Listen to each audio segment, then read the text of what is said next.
नमस्कार, मैं अवनीत और आप देख रहे हैं मगध के बाद। आज हम मदनपुर खियावा मोड़ के पास अश्लेष वर्मा रिकॉर्डिंग स्टूडियो पहुंच चुके हैं और हम बात करेंगे। आइए मिलते हैं अश्लेष वर्मा स्टूडियो के डायरेक्टर दांगी सोनू कुमार दिनकर जी से। नमस्ते। नमस्कार। कैसे हैं? बिल्कुल अच्छे हैं, आप कैसे हैं?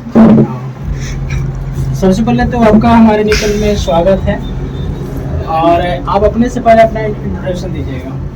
सबसे पहले तो जितने भी हमारे मगध न्यूज़ के देखने वाले ऑडियंस हैं सबको नमस्कार, प्रणाम। मैं दांगी सोनू दिनकर और हमारा ये स्टूडियो है अश्लेष वर्मा म्यूजिक जी। और क्या करना चाहिए? करियर आप कैसे स्टार्ट किए? एक्चुअली ये जो संगीत का क्षेत्र है, इंटरेस्ट तो बहुत पहले से था, लेकिन बीच में हम शिक्षा के क्षेत्र में जुड़े हुए थे और उसी दौरान कुछ लोग, हमारे मित्र लोग साथ में हम लोग प्रोग्राम किया करते थे, तो इस क्षेत्र में भी इंटरेस्ट आया और धीरे धीरे हम इसमें लगातार आगे बढ़ते गए, अपने आप को इन्वॉल्व करते चले गए। और जो शिक्षण था हमारा, जो टीचिंग हमने किया बहुत सालों तक लगातार गया में हमने टीचिंग भी किया, तो उसको छोड़ करके फिर हम इस लाइन में आ गए। लोग स्टूडियो बड़े बड़े टाउन में खोलते हैं और आप यहाँ पे एक छोटा सा कस्बा मदनपुर बाजार के खियावा मोड़ के पास खुले, इसका क्या पर्पस है?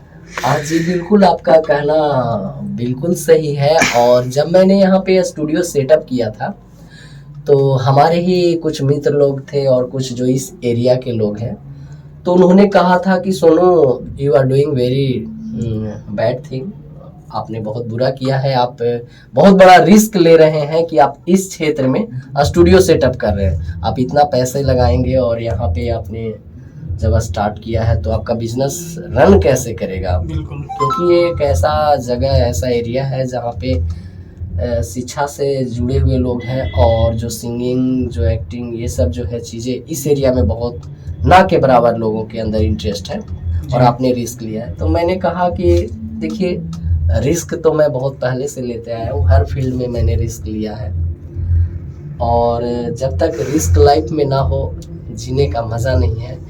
और दूसरी पर्पस ये थी कि इस एरिया में बहुत सारे ऐसे कलाकार थे जो अननोन थे, अभी तक अनभिज्ञ थे, मतलब कि उनको एक सही प्लेटफॉर्म नहीं मिल रहा था, सही जगह नहीं मिल रहा था जहाँ पे वो अपने जो क्वालिटी है उसको शो ऑफ करें। तो ये सब देखते हुए मैंने सोचा और कि इस एरिया के जो कलाकार हैं उनको भी कुछ सपोर्ट किया जाए, तो मैंने इस क्षेत्र में ये स्टूडियो सेटअप कर लिया। आपने ये अच्छा किया कि इस छोटे से कस्बे से जिनके पास कला दिखाने का जो क्षमता है उसको निखारने का भी एक काम किया। जी बिल्कुल। यही अब एक युवा है और युवाओं के लिए क्या संदेश देना चाहते हैं?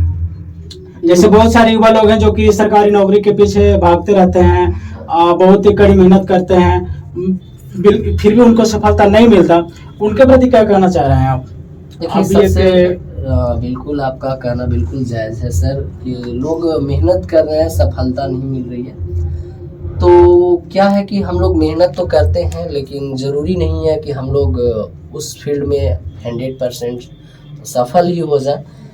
तो ऐसा है कि अगर एक फील्ड में हम लोग सफल ना हो रहे हो तो हमें निराश नहीं होना चाहिए। हमारी जो इंटरेस्ट है जिस फील्ड में, उसे भी आजमाना चाहिए और उसमें भी आगे अपना करियर को देखना चाहिए। आप जिस क्षेत्र से इंटरेस्टेड हैं, जिसमें आपका दिल ज़्यादा लग जाए, तो वो काम करके भी देखिए। सरकारी नौकरी अच्छी बात है, हम लोग युवा वर्ग, हमारे जो मीडियम वर्ग के जो लोग हैं, हम लोग जैसे जो लोग हैं, तो हमारी सबसे पहली प्राथमिकता होती है गवर्नमेंट जॉब। अगर गवर्नमेंट जॉब मिल जाती है तो हम लोग अपने आप को सिक्योर समझते हैं, हमारी लाइफ जो होती है वो सिक्योर हो जाती है। बट हमारे जो कंट्री है या फिर हमारा जो अभी देश का जो सिचुएशन है उसके अनुसार हर किसी को गवर्नमेंट जॉब मिल पाना असंभव सी बात है। तो जब ऐसा है तो हम लोग सिर्फ सरकारी जॉब के पीछे ना भाग करके, अगर कोई अलग सी क्वालिटी है तो उसको भी हम लोग आजमाएं और उसके जरिया भी हम लोग अपने आप को जीवन यापन की ओर ले जाए। क्योंकि सिर्फ अगर गवर्नमेंट जॉब के पीछे ही रह जाएंगे तो बहुत सारे लोग बेरोजगार हैं। जी बिल्कुल। एक सवाल और है कि अभी लोग अश्लीलता के खिलाफ लोग मुहिम चला रहे हैं। जी बिल्कुल। और आप भी एक स्टूडियो का डायरेक्टर हैं, सिंगर भी हैं, एक्टर भी हैं, जी। तो इस पे आप क्या कहना चाहेंगे? क्योंकि अश्लीलता बहुत ज्यादा है, सभी कुछ गाने ऐसे हैं जिसको आप फैमिली के साथ बैठकर नहीं सुन सकते, तो इस पे आप क्या कहना चाहते हैं? देखिए, अश्लीलता की जहाँ तक बात है तो अश्लीलता के मामले में भोजपुरी अभी बहुत आगे चल रहा है और कहीं ना कहीं इसके पीछे ऑडियंस का भी बहुत बड़ा हाथ है। कलाकार तो कर ही रहे हैं जो अपने सॉन्ग्स जो बना रहे हैं अलग तरह के, तो उसमें कहीं कहीं मुझे लगता है कि इसमें ऑडियंस का भी हाथ है। अगर अच्छे गाने आए हैं तो ऑडियंस को चाहिए कि उसको सपोर्ट करे, उसको भी आगे बढ़ाए, तभी लोगों की जो करेज है, हिम्मत है, वो बढ़ेगी कि नहीं अच्छे गाने भी मार्केट में किया जा सकता है, उसके जरिए भी आगे बढ़ा जा सकता है। ऑडियंस को भी लगता है कि जो फुहड़ से गाने हैं, अश्लीलता है, उसको देखने में ज़्यादा इंटरेस्ट आता है, इंटरटेनमेंट के तौर पे उसको लेते हैं। और कुछ लोग अश्लीलता के जरिए ही अपने आप को प्रोजेक्ट करते हैं, ये गलत बात है। अश्लीलता किसी हद तक हमारे समाज को ही प्रभावित कर रहा है। आज सोशल मीडिया के माध्यम से ही बहुत सारे ऐसे जो हमारे समाज में घटनाएं घट रही है वो हो रही है, तो ये अश्लीलता कहीं ना कहीं उस पर प्रभाव डालती है, मेरा ये कहना है। यानी आपके कहने का मतलब है कि अगर ऑडियंस से उस अश्लील गाना के अगर नहीं सुनना पसंद किया, नहीं सुने, तो फिर ऐसे गाना आना बंद हो जाएंगे। हाँ, ऑटोमेटिक जब अच्छा रिस्पॉन्स नहीं मिलेगा उस तरह के सॉन्ग्स को, तो मजबूरन सिंगर या जो भी कलाकार है उनको वो चीज करना बंद करना पड़ेगा। क्योंकि जब देखिए हम लोग करते क्या है, जब हम देखते हैं कि ये चीज हमें आगे ले जाएगी तो उस चीज को हर फील्ड में करते हैं, कोई भी फील्ड हो, हम लोग चाहते हैं कि हम लोग अपने आप को आगे ले जाए, प्रोजेक्ट करें, आगे बढ़ाएं, तो उसके लिए कोई हमें सपोर्ट करता है, आगे बढ़ाता है। तो अश्लीलता को भी लोग क्या करते हैं कि उसको अपने आप को आगे बढ़ाने का एक अच्छा सा तरीका बना लिए, माध्यम बना दिए कि कम समय में हम आगे बढ़ जाएंगे। लेकिन अगर ऑडियंस चाह जाएगी कि नहीं ऐसे गाने को दरकिनार किया जाए, तो जैसे आज अच्छे गानों को दरकिनार कर रहे हैं, लोग नहीं सुन रहे, तो मजबूरन कलाकार को उस तरह के गाने बनाने पड़ रहे हैं।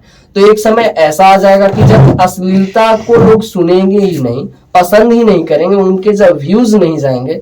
आज का सिंगर तो कुछ भी कर देता है व्यूज के लिए, व्यूज के लिए यूट्यूबर, बहुत सारे मीडिया वाले भी, आप लोग को मैं बोलना चाहूंगा, बहुत सारे ऐसे मीडिया वाले भी हैं जो अपने व्यूज के चक्कर में, अपने आप को प्रोजेक्ट करने के चक्कर में किसी भी हद तक चले जा रहे हैं। गाली गलौज है बहुत तरह के, तो किस तरह की रिपोर्टिंग है ये समझ में कभी कभी नहीं आती है। तो आप लोग भी इस चीज पे ध्यान रखिए, सिर्फ कलाकार पे ही नहीं, मीडिया वाले भी बहुत ज्यादा इस क्षेत्र में है कि अपने व्यूज के चक्कर में गाली गलौज तक पहुंच जाते हैं। अरे भाई, आप रिपोर्टिंग कर रहे हो, आप समाज को रिपोर्टिंग कर रहे हो, तो आप समाज आपको देखेगा, तो आप ही जब उस तरह की बातें करोगे तो क्या देखेगा, वो तो सोचेगा अरे सब तो एक जैसा है भाई। बिल्कुल, आपका कहना बिल्कुल जायज है जी। तो ये मेरी ओपिनियन है, अब सबकी अपनी लाइफ है, मैं किसी के पर्सनल लाइफ में कभी इंटरफेयर न करता हूँ, न करना चाहता हूँ। बिल्कुल करना भी नहीं चाहिए जी। धन्यवाद जी सोनू जी, आपसे मिलकर बहुत अच्छा लगा। धन्यवाद, आप हमारे स्टूडियो में आए। हमारे जो खिरियामा का स्टूडियो है श्रेष्ठ वर्मा म्यूजिक जी, इसके लिए धन्यवाद आपका भी, आप मेरे लिए यहाँ पे आया।